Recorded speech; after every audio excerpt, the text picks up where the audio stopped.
Hi, everybody. Welcome to Beyond the Backcast, a podcast where I, Adam Upper, talk with our local donkey, Braydon Ketty, and we're talking about Batman the Animated Series. And this week, the episode that we're talking about is Nothing to Fear, which will be our first Scarecrow episode, which is exciting. So is this your was this your first introduction to the Scarecrow, or did you know about the Scarecrow before this episode, do you think? Well, yeah, because you're Um, yeah, you're pretty young when you started watching this, right? You said, or was that one that just came out? I can't remember. I, I think honestly, the first episode that I saw of the Scarecrow, like just based off of like vague childhood memories, I think it was the episode Trial, where you get all Oh, the oh yeah, Arkham inmates kind of in the yeah, background. okay. But I distinctly remember his visual kind of look as something that was distinct enough. I'm like, I don't know who that guy is, but I want to know more about him. Yeah. Which we'll get into the visual stuff as we talk more about the episode. Yeah. So this episode aired September 15th, 1992, which was a Tuesday. Do you remember what you were doing Tuesday, September 15th, 1992? Probably looking forward to my second birthday. Second birthday. Oh, okay. Oh. Yeah. I gotta stop asking that. I gotta stop asking that question because it's making me feel old. Yeah, because I was probably like still like a week or two into grade eight. Yeah, about 2 months away from being 12. So Nice.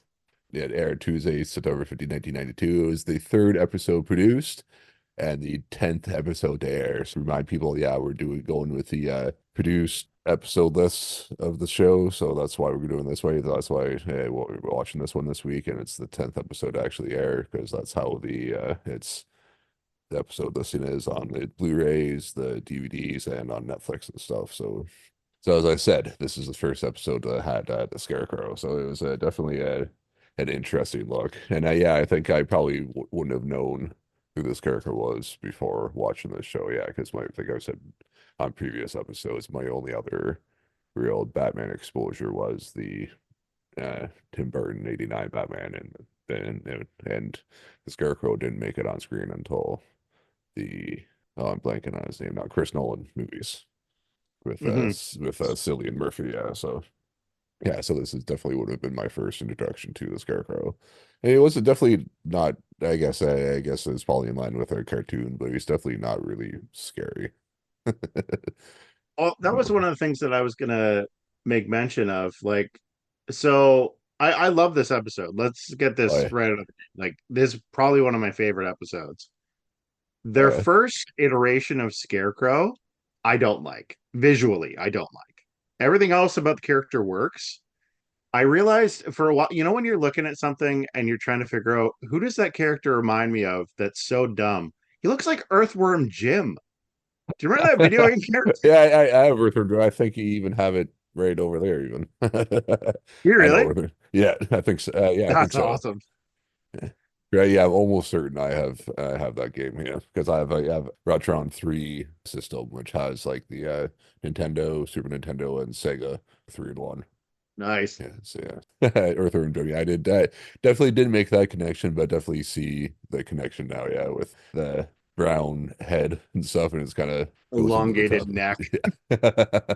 Which does what even when he takes off the mask, like it doesn't really fit your head shape. It's almost like he's kind of got like a tube sock kind of like on his head. Oh, I didn't even think about it, but Susie said that. Yeah, it totally makes sense because I'm picturing his head. Yeah, it definitely that. So that mask must be like the TARDIS. It's like bigger on the inside. Yeah. Yeah, TARDIS logic. Yeah. Actually just got into Doctor Who recently and I'm finally starting to watch the series. So yeah, good timing on that joke. So did you are you starting with the 10th Doctor, Eccleston, or are you Yes, starting starting with with that. I just watched the episode where they just watched the end of the world. okay with that show? You have to be really more specific. The end of our world, planet Earth. Again, more specific. How many Which times time? does the Wait, blow up? uh, well, enough times that you have to be more specific. All right. But yeah, but Well, it's we'll have first, to. yeah, I probably saw, yeah, I've probably seen it, but I'm asking that like I've seen it recently, but yeah, but I've probably seen the episode, yeah, so. Yeah, I get why he didn't come back, but it's unfortunate. Yeah, Eccleston only did the one season, but he was good Yeah. though. I liked him. Yeah, we'll have to talk more about Doctor Who when we're past the episode. But yeah, no, really, really good Scarecrow introduction for this episode. You got it set in this scenario where like it's Bruce going to Gotham University, and I guess like the university's under attack. Yeah, so that's kind of what we're just gonna say that like what's happening in this episode is that the Gotham University has been a target of several attacks by an unknown criminal, which turns out to be the Scarecrow. And then Batman has to find Scarecrow and to stop his crime spree, and then they must also overcome his fear. What was so? Yeah, must overcome his own fears because he got hit with the Scarecrow's fear toxin, which is also probably my first introduction to his. I guess his main stick is the fear toxins. Hmm. And I think So that's part of the reason why we have such an appeal with the Scarecrow, because I think this is the first time that they really do an adaptation of the character in terms of like mainstream media outside the comics. But the fascinating thing that I find with the Scarecrow is essentially he's like a Rorschach test, right? Like he's instead of like you looking and seeing what you want to see, he's showing you what you don't want to see. yeah, And that's the thing that's fascinating. It doesn't matter if it's really anybody coming at this is going to look at it and see something different. yeah. What do you think if you got here with the Scarecrow fear toxin? What would you be afraid of? Do you think? Um, Spiders, Yeah, 100%. yeah, You know yeah, that like yeah, security yeah, guard getting yeah, attacked? like yeah. The first guy that got hit and shows that it's probably some sort of heights or open water, probably for me. I think. So Yeah, Heights got me too. or even like high above the ocean would even probably get both of them at the same time. So Yeah, maybe covered in spiders chucked out of a plane. that. No, thank you. I'm taking it down with me. Fuck you, spiders. This is how I know you'll die. Oh no, I'm Yeah, falling into spiders. Ah. but yeah, you got the university is under attack at Gotham, and Bruce Wayne's there for like a fundraiser thing, and bumps into Summer Gleason, who's talking to one of the university professors, Dr. Long, aka Wilford Brimley. That was the first thing I said to you. I'm like, this dude is Wilford Brimley. I was more caught off guard by Summer Gleason, which is like we run into one of the other I mean, I can't blame continuity. you. Look at her. Yeah, one of the continuity issues that we're running into with doing the production run list instead of the airing list because yeah, she showed up in the last episode, but did she even get named last episode when she got kidnapped by the Joker? Was she just Lady? Okay, if you remember from Summer Gleason is the Joker kidnapped along with Commissioner Gordon and oh fuck, I keep on forgetting what his name is. Like Harvey Oh, Bullock? Bullock. Yeah, why the Yeah. fuck why do I keep on blanking on his name for? I don't know. Harvey Bullock. Well, because you got two Harveys. You got Yeah, Harvey Dent, you got Harvey yeah, Bullock. yeah. I think that's what. Yeah, I think that's what fucking my mental block is. Yeah, so I'm like, want to call him Harvey, but I'm like, no, that's not right, but it is right. So yeah, Harvey Bullock. I just almost did it again. Yeah, yeah. She is a reporter, and yeah, I was talking to Wolfram Brimley about. Wait, what was her question to Brimley about when she got in the elevator? Do you remember? I think she was asking him what like he was gonna do with all the status of the university and like all the attacks going on. And that's when, as she's talking to him, Bruce Wayne walks into the elevator with her, and she introduces him to Dr. Long, and he goes to shake his hand, and like he gives him this like cold stare of like I want nothing to do with you, and basically flat out calls Bruce Wayne a disgrace because he knew his father. Oh And yeah. He said he had gone to university together or college or yeah. something or school of some sort together. Yeah, and just fell for his public face, which is Bruce Wayne, the playboy billionaire, just jet setting guy, so people won't suspect him being Batman and stuff. Hmm. Which will come up in the later on the episode. Yeah, well, I guess it comes up like when we talked about already with Batman getting that once we find out that it is Scarecrow that is doing the heists and stuff, or the not the heist, the attacks on the university. That keeps on seeing his father, and Hmm. he keeps on saying he's like in his grace and stuff. Yeah, first appearance of Thomas Wayne in Yeah, Bruce's it is. subconscious. It is, yes, because yeah, 3 episodes in, and we still haven't seen the most famous of character deaths is Batman's parents, Hmm. which I don't think we ever really see in the show at all, if memory serves at all, or they must have It's only definitely hinted at. I know with the censors and stuff that yeah. they So I had to guess be very vague on certain situations. I mean, there's times we'll get to an episode down the a couple from now where one of the visuals that they show is like really nightmare fuel in every sense of the word. I can't think of what that'll be. So I'll be curious to see what that is when we get to it. Oh, you'll know when we see it. But yeah, so you got the Wilford Brimley guy. I'm just gonna call him Wilford Brimley because Yeah, that's who yeah, he is. yeah. I've totally forgot what his character name is Wilford Dr. Brimley. Long or something. But yeah, Oh yeah, he's going on about how like Bruce is like a failure to like his father's name and stuff. And it's like, okay, buddy, considering that Thomas is dead, by the very fact of that, he's doing better than his father. He's breathing. It's like I don't think you get better than that. Like you know what I would like my son to be, Dr. Long? Not shot. but yeah, My so thought yeah, was maybe he's thinking he can just guilt Bruce into donating more money to the campus. I'm really set on that martini bar. yeah. So with that, yeah, Wilford Brimley gets off the elevator, and that's when Bruce looks out and sees the helicopter landing by the on one of the I guess in one of the campus roofs, or I guess on campus or whatever it was. Yeah, it's on the ceiling. Yeah, yeah. Then Yeah, yeah, they're and then breaking in and they're going to like I guess like the university vault. then yeah, this is where we got the first instance of the fear gas that we brought up. Yeah, the Scarecrow sprays someone comes out like all. Do they have like five fingers in the show, or is this like a five finger cartoon? Sure, That's yeah, a good question. yeah. So the Scarecrow sprays a security guard with the. I only keep on wanting to say it the Joker had the Joker gas, but it's not. It's Scarecrow gas, Scarecrow fear gas. Yeah, and it's all yeah. It's like pink. It's like pinkish or pink, like pinkish orangish. I guess I think. Hmm. And then that his fear is the spiders, and he's like scratching at himself and stuff. And then you have like the big dumb henchman. He's like, "Oh, boss, what's up with him?" And then he calls him like dim-witted dropout because he like it didn't know what arachnophobia was. He answered I love Scarecrow. Like, do you remember the old Lost in Space cartoon with like Dr. Smith? yeah, or he kept on calling the robot like a dunderhead and stuff. That is 100% like the Scarecrow vibes here. Like he is just creatively like insulting these guys who are like just doing everything he says, no complaints. And he's just like, you fedora wearing flunkies. It's just like, buddy, like don't like a gift horse in the mouth. You couldn't do any of this on your own. Well, I guess maybe you could get 50% of the way right there with the gas, but getting shot is still getting shot. By the way, did you notice the security guard had a gun with him? I did not.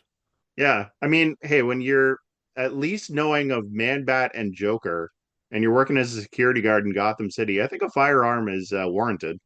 Oh yeah, I guess even without either of those, I think even still Gotham be warranted for security guards to have a gun that they never use or can hit somebody with. Yeah.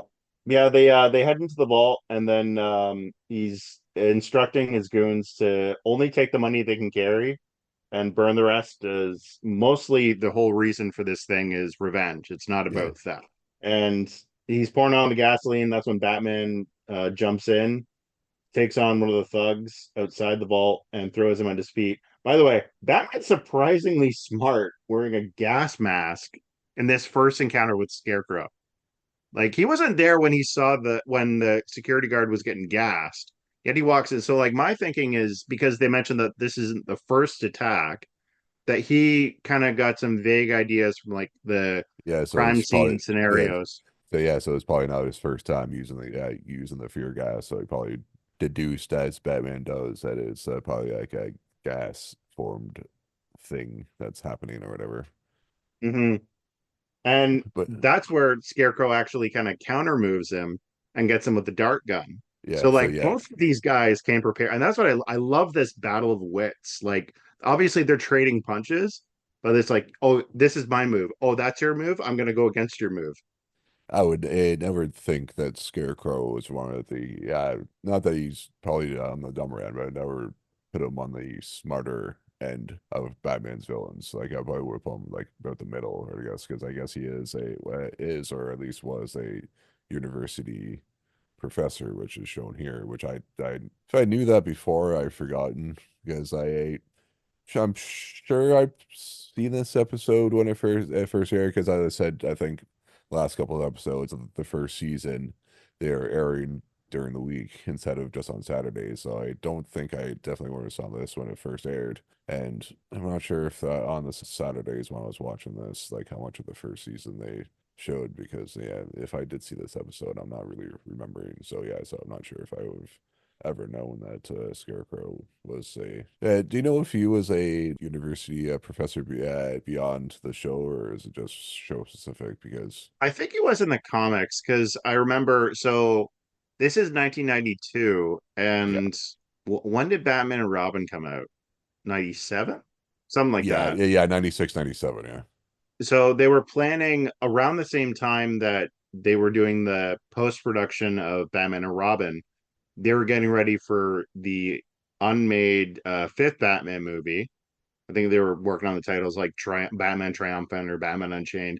But Scarecrow was going to be the villain, and he was going to be a university professor at Dick and Barbara's college. Oh, okay. Yeah. He's going to apparently be played by Jeff Goldblum, which I mean, talk about missed opportunity. I'm here to study your mind. Yeah, because at that point, had he fully embraced his weirdness, or has that just been more recently? I think it was just kind of it was just kind of him, but a little bit chained back. Whereas now it's just okay, like Jeff, we're letting you off the leash, man. And he's just like, I get paid to do this. I know, like I think Rivers that does the Goods from the Woods podcast that had talked about this where he does has this like once a month thing or whatever he does it has his show like at this jazz club where he just Jeff Goldblum just like plays like piano and does like jazz and then just like goes out in the crowd and like talks to people and stuff and just being like 100% like Jeff Goldblum. Like the most Jeff Goldblum you expect, he's just being that, just being fucking weird and being a whole thing. And like that almost makes me want to go to LA and try and go to one of these shows one time just to see him just be fucking weird and like play music and like talk to people and shit. Because that would Yeah, be he's a fucking ball man. yeah, that'd be weird as fuck, but it'd be mostly entertaining, I think.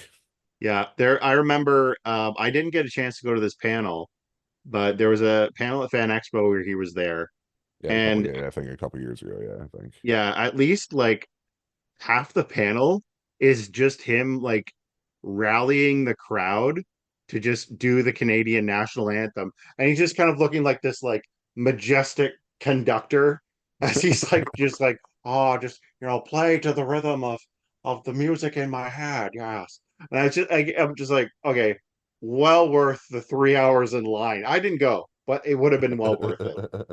That's our uh, Goldblum tangent of the day.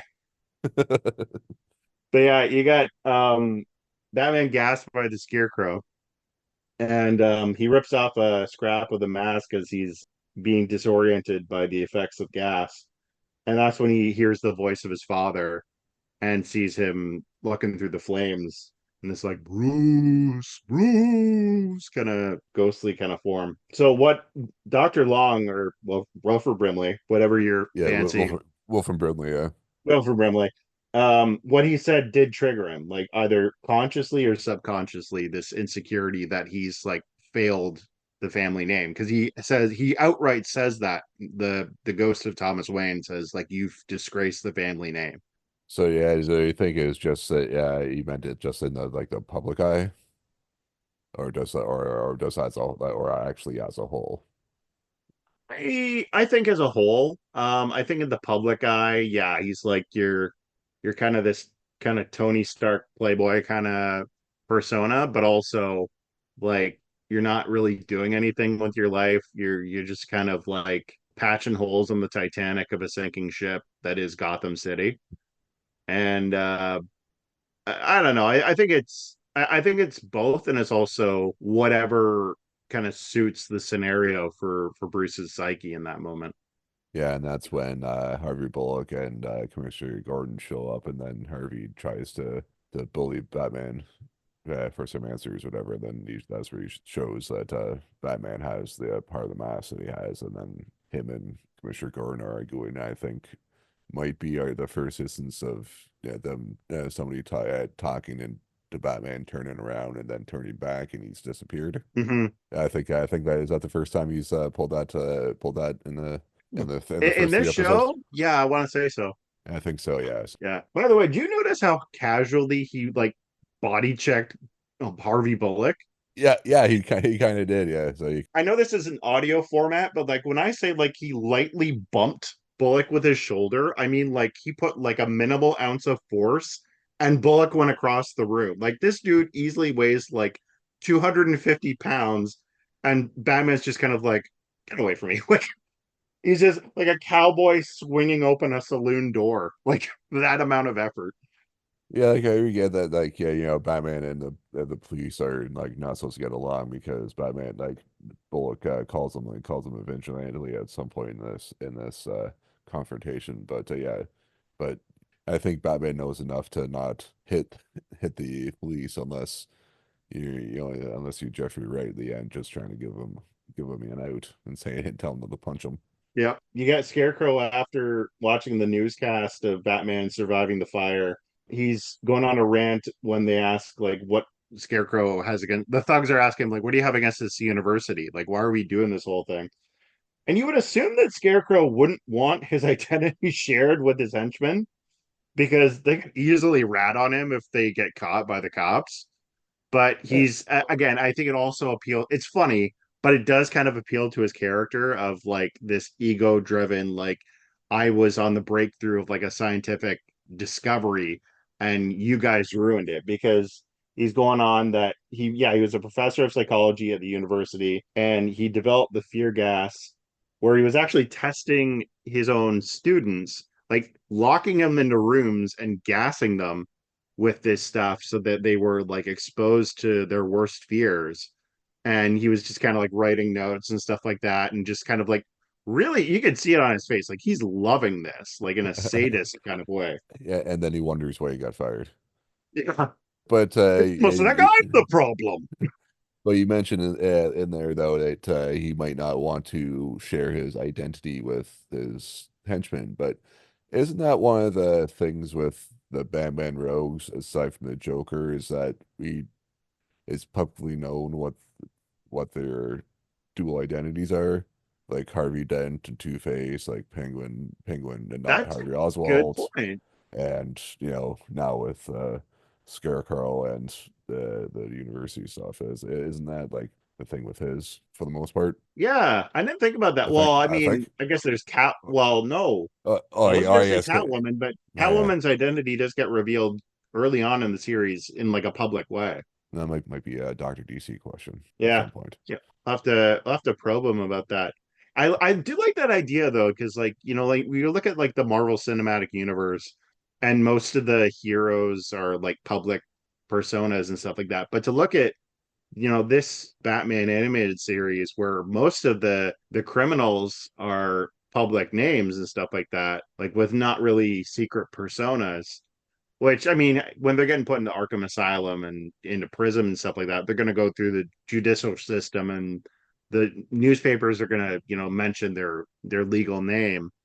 But even still, like when a lot of them are wearing masks and stuff like that, that's kind of interesting. Yeah, you got him going on about how he was branded a lunatic and disgraced. Now that his intentions have backfired, he's going to destroy the university and show them the true nature of horror. And this is one of the things that I love, especially about this episode, is that one of the prevailing things that they talk about in the Batman fandom is how so many of these Batman villains are mirrors of Batman himself, or at least one aspect of his personality. For the Scarecrow, that's obviously fear. Batman uses fear as this tool to intimidate his enemies, whereas Scarecrow kind of does the same thing. Well, no, he does do the same thing, but for him, it's more kind of like if a person's fear is like a clockmaker kind of looking at the gears of a clock Yeah, and kind of seeing like what makes you tick. Batman's scaring you with what scares him, which was like Mhm. was with the bats. which yeah, I guess in one instance, because obviously that wasn't brought up in it, because with the fear gas is his parents or his dad, I guess. But yeah, but with the scarecrow, he's just kind of showing you what you're afraid of instead of just Yeah. instead of the scarecrow scaring you with what he's afraid of, I guess. Yeah, and it's also like it's again, I think that he enjoys it too much. Like Batman kind of looks at himself like as a necessary evil, whereas like you can see even through the mask, you can see the smile on this man's face. He's like, yeah, I'm friggin' loving this. Then we see Batman back at the Batcave with Alfred. Then they're analyzing Scarecrow's mask, and then within that, he ends up sharing that he got hit with the Scarecrow fear gas, and then he says he keeps on seeing his dad, and he said his dad says he's a disgrace and all this stuff, and then Alfred says no, he doesn't think definitely not the case because your dad wouldn't say that because he's proud of you because I'm proud of you. So that harkens back to what I was saying before. That it was probably just the thinking of if he's probably just thinking of what Wilford Brimley said in the elevator beforehand, and just triggered something, thinking that his dad would have been not proud of him because of the probably his public face instead of actually what he's doing, which is actually helping Batman. And, but of course, that just think it makes you think of the whole thing of if Batman is actually helping or hurting Gotham and whatnot, because there's that whole thing of Batman's creating all his own rogue gallery and all that stuff. But you can read that as you will. But I guess it's just to say that he's actually is helping the city. So the only person that would really know that is Alfred. So I guess if his dad was there, I guess he Yeah, wouldn't even Alfred say it. really is the only kind of person who could kind of talk him out of that, Yeah, paranoia. yeah, because I think at this point he's the only person that knows that Bruce Wayne is Batman and whatnot. So he actually knows that. Yeah, I guess in this version of Batman, they actually do have him as a hero, other than Harvey Bullock. Actually, have Hmm. him as a has him actually paints him as a hero to Gotham. And I love this scene, man. I loved there's a very it's very brief, but I noticed like they had like a 5 o'clock shadow kind of look of like stubble on Bruce's face. So like you can tell like he looks exhausted. Like what Scarecrow's gas did to him shook him to his core. Like Yeah, and you're used to seeing Batman as this kind of intimidating, like always on kind of personality. Like yeah, but to see him just kind of like disheveled and just kind of like broken from the inside, it's like woof, dude. yeah, and then we find out later on that it was like a time release for toxin too, because yeah, in that back and forth too, he says that he doesn't know when it's going to hit, 'cause instead of just Oh, that's true. Yeah, so it's like it's still lingering. yeah, I because thought that was just like his own subconscious, but yeah, I yeah, guess this no, no, is. yeah, because I think yeah, like later on when he sees the scarecrow again, he mentions it that he got hit him with the like a time released formula or whatever. So that's why it was ongoing instead of just the one time gassing and then wears off like X amount of hours later, like or whatever the half life of the gas form is or whatever, or however That's that works. fascinating. Because essentially what Scarecrow did was kind of like, when you see those like um marine life kind of docu series or like Jaws or something, when they like tag the shark and kind of follow it. So essentially what he's done with this fear gas is kind of gas Batman kind of like an animal and let him loose into the wild. And he's just kind of like studying the effects as he sees him from afar. It's like that's actually real, dude. This episode's smarter the more we're talking about it. It's wild. Wow. Yeah, so you get that really good moment with Alfred where you kind of see Batman really dealing with a human problem of, fear. Because like that's the thing that everybody says, and I'm a Batman fan as much as anybody, but I can also like, enjoy the jokes of it all that, like, oh, cry me a river, you're killer, martial artist, and like you have billions of dollars. It doesn't matter if you can study every form of martial arts and have all the money in the world. Like any human being, you're still gonna have fears. And the fact that this is like a battle of the internal that he has to face before he can fight the external with Scarecrow, it's really good. It really knows how to knock him down before getting him back up. And then later on, we see that at the Gotham University, there's a benefit going on, and then you see the room being filled full of gas, and then the Scarecrow comes in and then sprays Wilford Brimley with some fear toxin and takes him away. Yeah, By I was by joking that he was seeing his kidneys just enveloped by diabetes. yeah, yeah. He just said his fear is just a pile of sugar. Like that's the Simpsons episode that Homer's guarding. Yeah. So you got yeah, Batman kind of crashing the gate once Scarecrow kidnaps Wilford Brimley and takes him into the hydrogen jet, which we mentioned we were going to get to the hydrogen jet later on in one of our earlier episodes. But yeah, so he gasses the room, and you get all these like black tie guests watching, sorry, watching Okay. Batman come at them, and they just see this demonic bat and just start pouncing on him. And that's where I put, okay, here's another embarrassing way for Batman to die: beaten to death by rich people. Like just you get like these like penny bags looking dude like whopping it with his cane, He's and like, some no, lady like just bashing his head in with her stiletto heel. like, no, I'm one of you, don't you It's know? exactly what I wrote. I was like, I'm one of you. I'm not the 99%. Oh man. Like can you imagine one of those guys like they're weaning off the fear gas, just calling up their lawyer. Larry, it's Frank. Hypothetically, if I killed Batman, what time am I looking at? How much do I have to bribe the judge?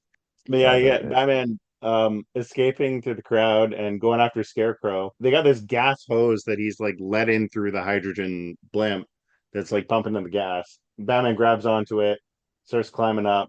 He Scarecrow thinks that Batman's been killed, but one of the thugs points at Batman holding onto the dirigible. The thug doesn't know what the word. I know they've been going with this repeated bit that like the thugs are stupid, but like the thug doesn't know the word annihilated. Half the kids in the audience watching this show know what the word annihilated means. Like that's not just unintelligent. Like I think this guy's been huffing the hydrogen gas in the blimp. or all the other good thugs were like hired out that week for one of Joker's things. Yeah, he got the runts That's of the litter. yeah. He's going to the thug temp agency, and it's like, well, I got Bob and well, my nephew Marvin. I don't know. I'm kind Oh of fuck! doing him a I favor. told you I don't want Marvin. He's the worst. Come on, He's the worst. I'm But yeah, you got Batman fighting against one of the thugs at the side of the Oh blimp. yeah, too. He finds out that that thug's name is Anthony, and that's like the worst thug name ever. Yeah, not Like Tony, Anthony. yeah, like Anthony. Like what the fuck? Like And you notice he made the most minimal attempt to save that poor man as he's like falling to his death. He's just kind of like again, audio medium here, but like lightly grabbing at him, and it's just kind of like, well, I guess it's you or me. Bye. Like in my head, Batman's probably doing the physics of like because he does land on an awning. This poor man doesn't hit the pavement. He hits the awning of this like hotel below them and bounces off it cartoon style. So, Jackie Chan style, depending on which way you want to look at it. Yeah. true. Yeah, yeah, that's good. Yeah. But yeah, you get here's the moment that like lives rent free in so many fans' heads. You got Batman climbing back onto the blimp, and the hallucination of his dad comes back again, and his father is like this gigantic kaiju sized skeleton demon looking thing, just like coming at him slowly, just we're like trying to like envelop him. Adam, I'm gonna give you the honor of saying the line that is so well known in the Batman community of Oh, how he responds to his father when he goes to tell him that he's a failure. oh yes, definitely the line that show is known for that didn't even know it was from this episode because I had forgot it was. I was like, I am You had one vengeance. job. I am vengeance. I am the knight. I am Batman. Because I just had like I like knew that this it was from the show and then or as a whole, but forgot it was this episode. But like remember hearing that like I can't remember where I heard this, but like during like after like the 9/11 cleanup stuff where like all the cops were like that there he was like Oh yeah. he was in like doing like in the kitchen like helping cook food for the people cleaning up and stuff or whatever in the police force and whatnot. And then somebody found out like I was eating, found out that he was back there and he was like all like, "Hey man, fucking Batman's making us food."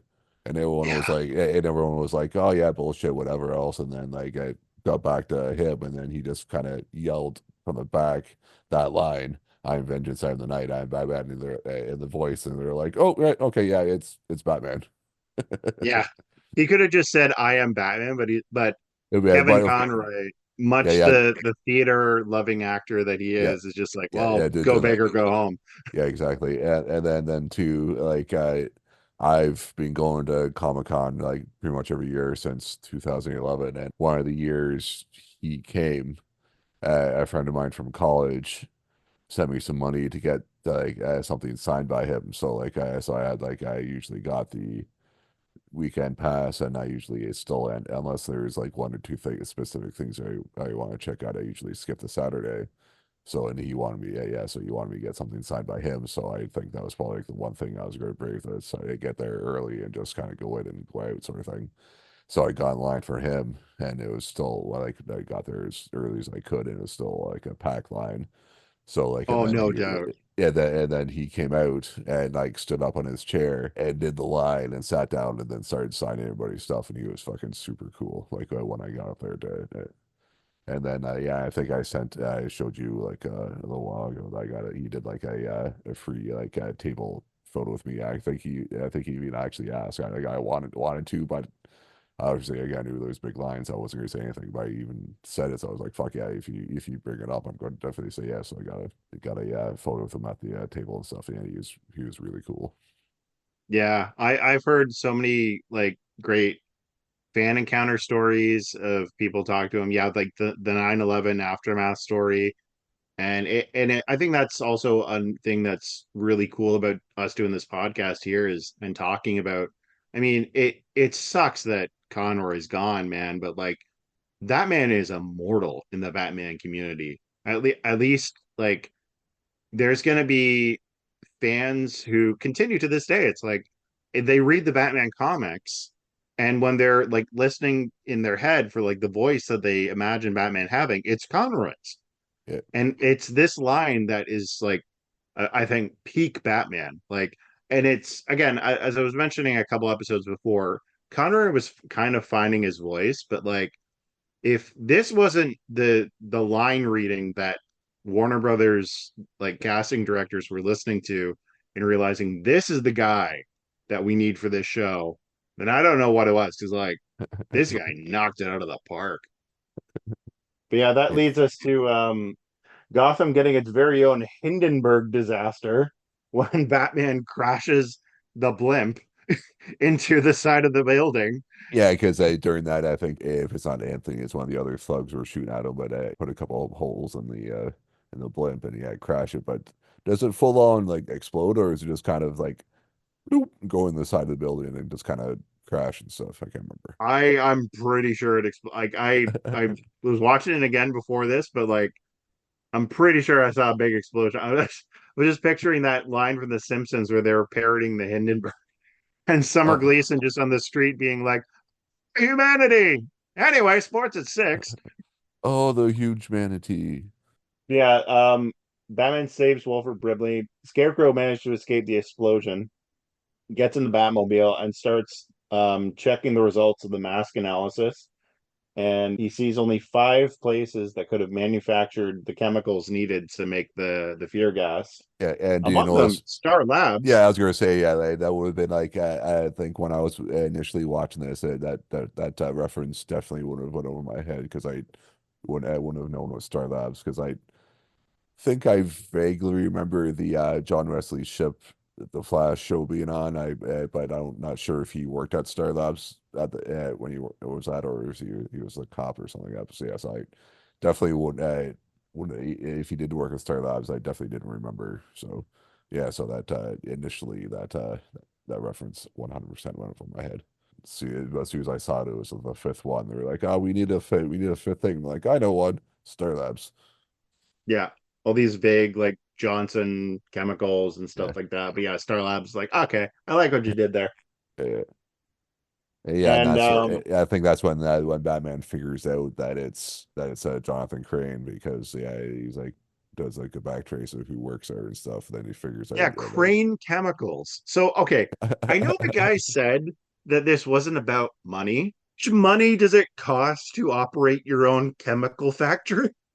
Because I guess a lot. Clearly, I but mean, it must like cost a lot of money to make the fear gas, I'm assuming. It didn't look like the factory was still in business, but I mean, he's not exactly making Advil. just siphoning a little bit of the company's ingredients and stuff for it, so it's not like it's any cost to him or the business really. So he's smart. He's the business probably doing well, so he can probably Yeah, like he can probably hide it it's well. off the So books. yeah, But yeah, you get Scarecrow confronted and taking off the mask. So you see, like, he's just a guy underneath there.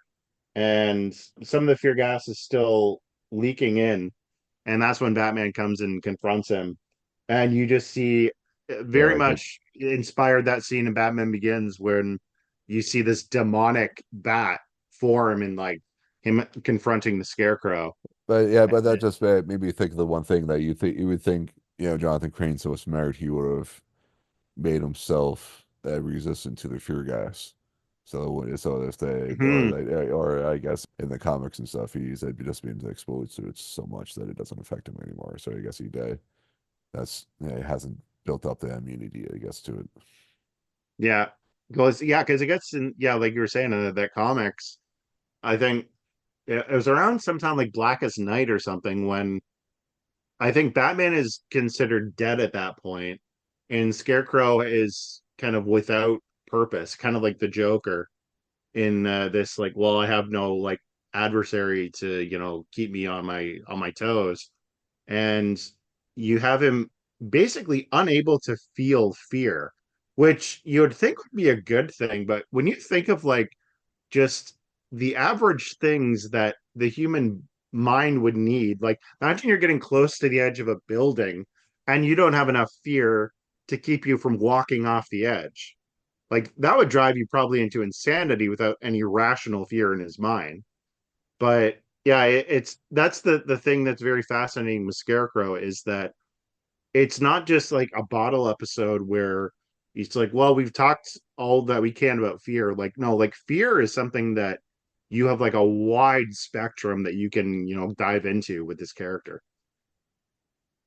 So after that, yeah, we're back at the Gotham Police Department, and that's where Harvey Bullock kind of thinks that Batman and Crane are working together for some reason. I'm not sure how he came to that conclusion, and then that's where you find out that Batman and Brad dropped off Crane there. You see him on the ceiling fan there. What the fuck I couldn't think of ceiling fan for? Fuck. You see It's late. John, yeah, you see Crane like swinging on the very strong ceiling fan because Yeah, no kidding. I've had ceiling fans I've in my houses before. They're not I have a feeling they're not that strong. Yeah, like Scarecrow probably weighs like I maximum like 110 pounds, I'd but say like, I always said like 100 I guess 130 150 at most, yeah, like but he's a that'd be skinny pushing it. dude, but Yeah. still. Yeah, I love though that Bullock is saying there, like, I'll if Batman and Scarecrow aren't working together on this, like I'll like hand in my badge or And something he's like, along those lines. yeah, that's And what then he's right there, like basically with a thing taped to him that says like courtesy of Batman. And Gordon was that close to getting rid of Bullock. Like he's like at least put him on like he's like that badge. I think Gordon even says like that badge book. He's like, yeah, never mind, whatever. Just walks away. yeah. But even he could have like met him halfway and just like had some fun with it, put him on like paid admin leave or something. It's just like, I just need 2 weeks, 2 weeks without your BS with this job, man. And you get this lovely last scene of Bruce putting roses on his parents' grave and silently walking away. And Yeah, I guess this was like the first reference, I think, really. Or why they or I guess the style episode that they're yeah, you're saying because he'd be a disgrace to his dead father by, I guess, is the most like blatant reference to his parents being dead Mhm. without actually showing them dying, I guess, or being shot. Yeah. Yeah. It again, it's the censors, I think. Well, I mean, there's the whole thing of like how many times are we going to see Batman's parents get be killed in an alley? But Yeah. it's also the factor of the censors and like there's kids watching that keeps the writers from going all the way across that bridge. But yeah, so I guess this episode is a good way of showing that without having to. Yeah, because you would think with that, with him seeing his dead dad, that would have been a thing we would have seen as if it was this was any other show, we probably would be seeing those pearls dropped at least 3 or 4 times. Oh, those pearls, man. Yeah, Like there's the father, the mother, and the pearls. Like the three losses they had that day. yeah, yeah, It's always the freaking pearls. It's like yeah. The pro game definitely took a hit that day because everyone didn't want to buy pearls anymore because you know reminded that of when the Alfred rings. was picking him up at the police station, he was just like, "But what about your mother's pearls? I could have pawned those." Yeah, yeah. He's just so stricken with grief. He just like focused in on the pearls for some reason. He's like he say that as passers by, you just hear him going, the pearls." Yeah, no, that's the episode, man. And oh man, like honestly, stellar. Like just Oh yeah, like yeah. So I a guess landmark episode. so I guess that will go into the ratings for this week. So how many out of five fear toxin darts do you give it? Fear toxin. I thought you were gonna go with exploding blimps, but yeah. Fear toxin darts, 5 out of 5, man. Oh, 5 out of Absolutely. 5. Absolutely. Animation is strong, the writing's great. It knows how to push the boundaries without going too far over the edge. Yeah, so And yeah, just a really solid episode. yeah, so I guess it was a very good introduction episode of a character. Yeah, because I said like last week, like because everything's out of order. Definitely, I guess with the Joker, don't really need like I guess you really don't have like an introduction episode with it. But yeah, but if everybody else gets a yeah, I think everyone else gets a really good introduction in the show, and it starts off with this one. Yeah. So yeah, so initially I had it at 3.5, but like after hearing you talk about it, I think yeah, it definitely moved up to at least a 4, if not a 5. Yeah, 5 out of 5. Pure toxin darts because yeah, it was a yeah, as you said, it was a really good introduction to the. Yeah, he had decent motivations with the university firing him and him. That's why he was mad, and that's motivated him to attack the university so many times, and then drawing Batman's attention. Hmm. And yeah, it was yeah, and if I had seen this episode in the airings, I definitely don't remember it. I don't think because I yeah, didn't even 'cause- realize that Scarecrow had an earlier design. That was yeah, the thing that kind of took me for a little bit of a yeah, surprise was when I was seeing the character. I'm like, that's Scarecrow. That was the only, it narrowly almost got me to a 4.5 out of 5, but I'm like, okay, they at least knew by the next time that they introduced the character to give him a better look, which they're still finding their feet. It's the first couple of episodes, so I can give them that much praise. definitely didn't remember that it was this episode that the I Am Vengeance line was from. And I just knew it was from the show as a whole. I was like, I could never remember what episode it's from. It was because I most likely didn't see it, or if I did, it was only like once. But yeah, so that is Batman the Animated Series. Nothing to fear. All right, everybody, that is episode for this week. Thank you, everybody, for listening to us to yammer for, I think, almost an hour about Batman and Scarecrow. So follow us on Twitter/X at Beyond Backcast, on Instagram at Beyond the Backcast, and listen to us on all the major podcast streamers that you listen to podcasts on. And we are called Beyond the Backcast. Where can we find you on the internet, Braden? You can find me on Instagram at Alfred is Zaddy. That's Zaddy. Zaddy. Oh, you're Canadian, sure. And you can follow me at Chunkman on Instagram. And you can follow and listen to my other podcasts that I do occasionally. Well, hopefully going to do a couple more episodes this year than I did last year. It's the Multiverse of Marvel podcast. And you can get that on, as I said, with just like this one and any other major podcast streamers.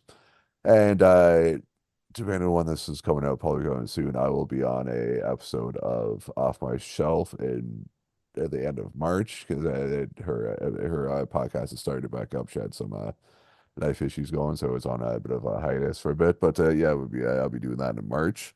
So listen to me on that one. That would be my eighth or ninth episode, I think. Oh, I know. I think it was it's supposed to be eighth because it was supposed to be last year. So that's why I'm stuck on eight. Yeah, so it would be my eighth episode on there. So yeah, thank you for joining us this week on Beyond the Badcast, talking about Batman the Animated Series. And goodbye, good chums. Kapow.